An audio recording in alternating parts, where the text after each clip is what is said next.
I'm just walking up the trail and I found something here. It looks like a footprint, but it would be old if it is because there's lots of green stuff growing out of it. But I'm going to show it to you guys because it's kind of cool. I think I can see it better with my eye, but right here, that would be the heel, and then goes up here, and then there's actually, looks like toe prints down here in the moss. But you can see all this green stuff growing out of what would be the footprint, right? So, but it goes right there, heel, all the way up there, and there's like footprints. Big toe, so it'd be left foot. Right on the mossy trail here. It's, again, there's only one, right? It doesn't make any sense. There should be more prints right there. And this is sunk down there. Jeez, I don't know. A finger depth, all right? So 3 inches, this is down in the soft moss right here.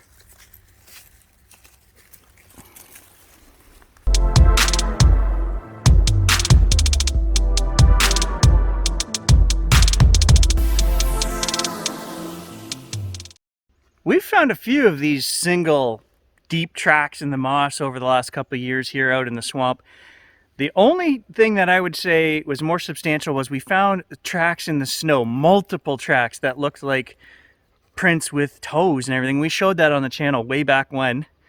And that right there is really hard to, it could be anything, right? It just looks exactly like, you know, a 14 or 15 inch long print with the heel and toes, but there's only one. So I have to say that that's not what it is.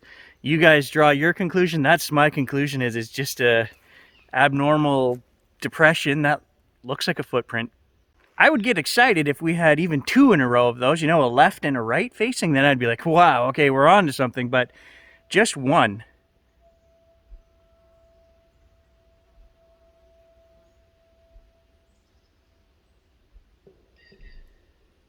Do you guys hear that?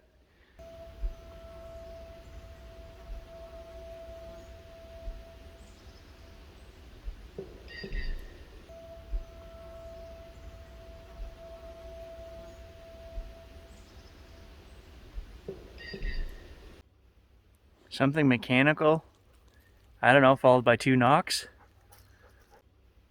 Something mechanical, I don't know, followed by 2 knocks.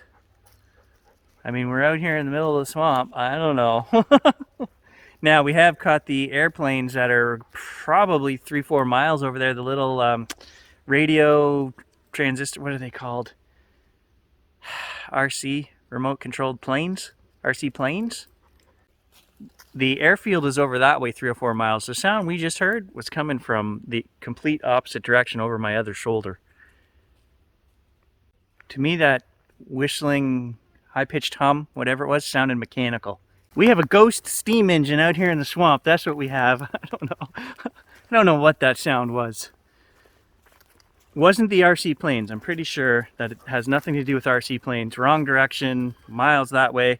We're actually at the other end of my property. So when we heard the RC planes before, we were 1.5 miles that way, you know, down there on the 90-acre trail. So I don't think it has anything to do with the RC planes. Out on the trail today with Gary, we've got the macro lens set up, National Geographic shoot here.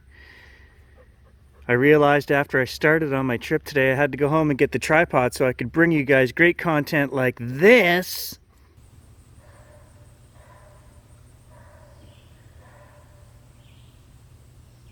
"15 minutes? I've been filming this guy for 15 minutes! I want to come back as one of these shiny blue beetles."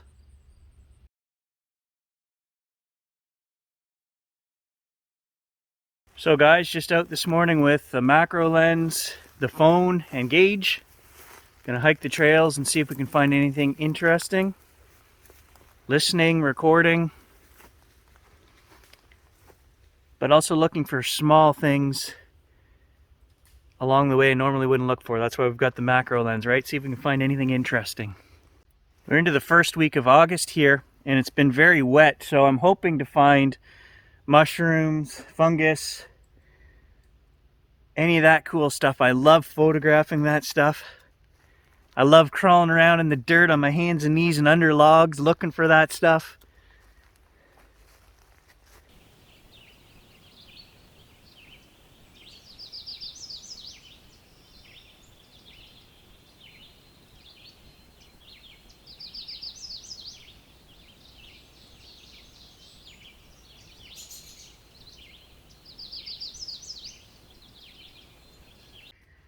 So I want to give you guys an update on the camp because I really had a plan to go up to Brian's camp for the 200th episode and do an all-out weekend up there.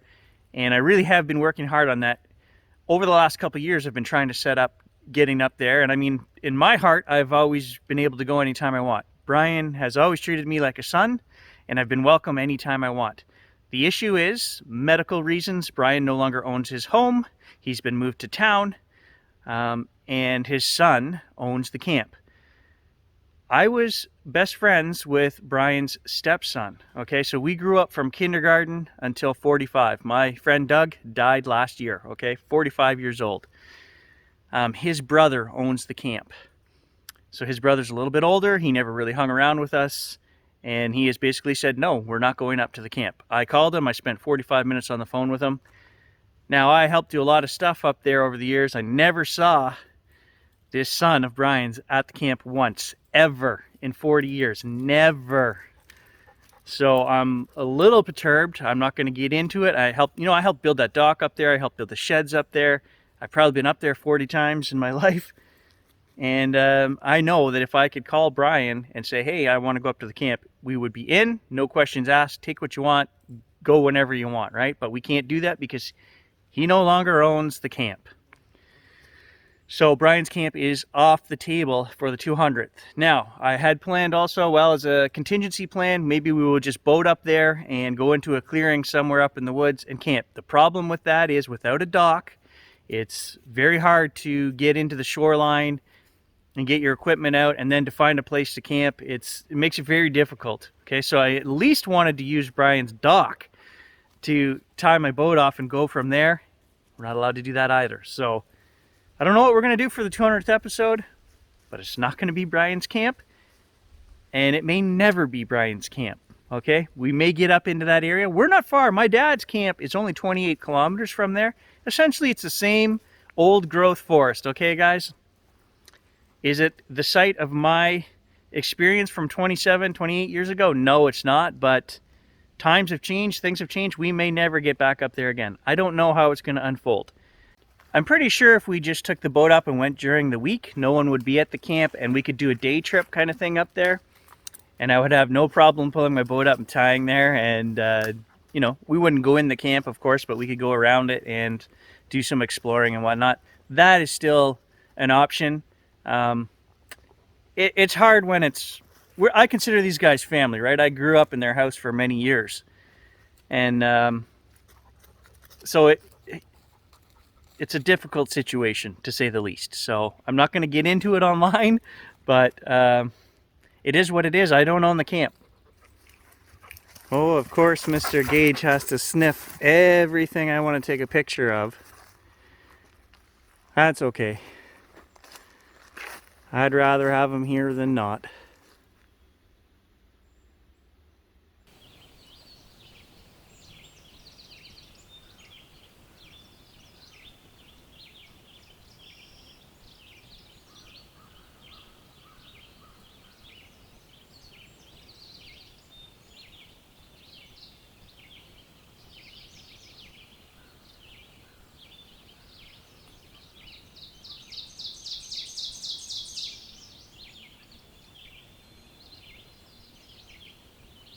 All right, guys, look what just arrived.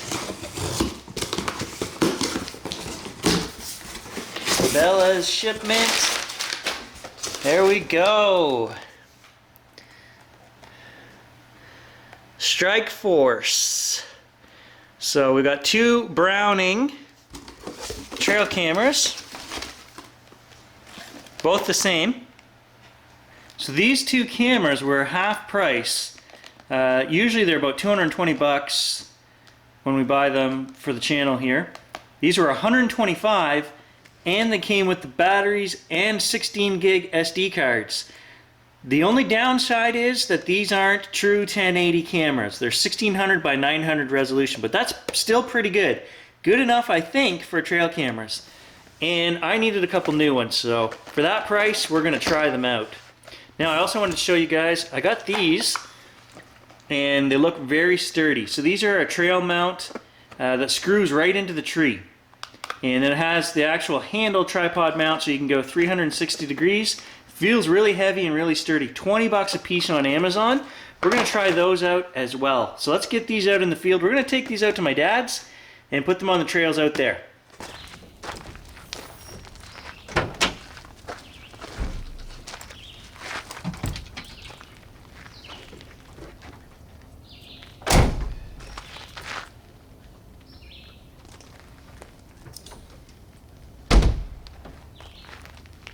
Just out on the trail at Dad's, going to set up the trail cameras.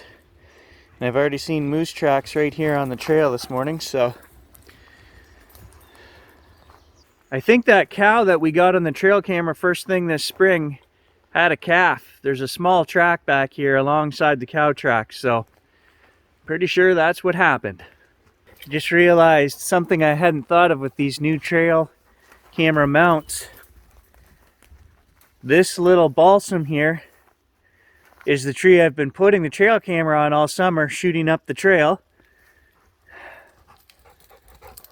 And these new mounts screw right into the tree. Well, I don't want to screw into a spruce or a balsam or any of those pine. The thing's going to leak sap all over my trail camera, and I didn't bring a strap, so I'm going to have to find another tree to put this new system on.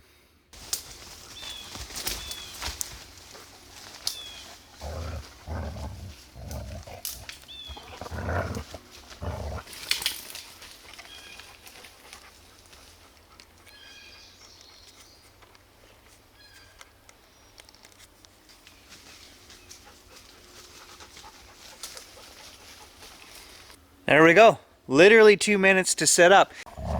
Okay, let's go.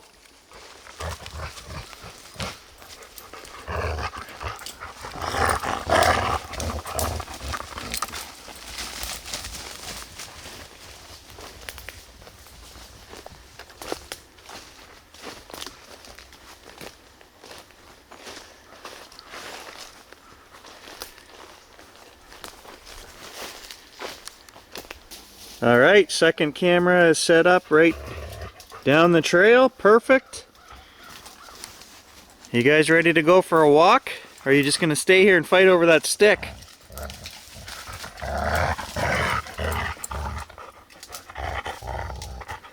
All right, I'm leaving you here.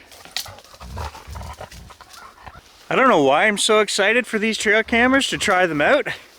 I guess it's just the love of a good deal, right? They're half price. Are they going to work as good as the other ones? I think they are.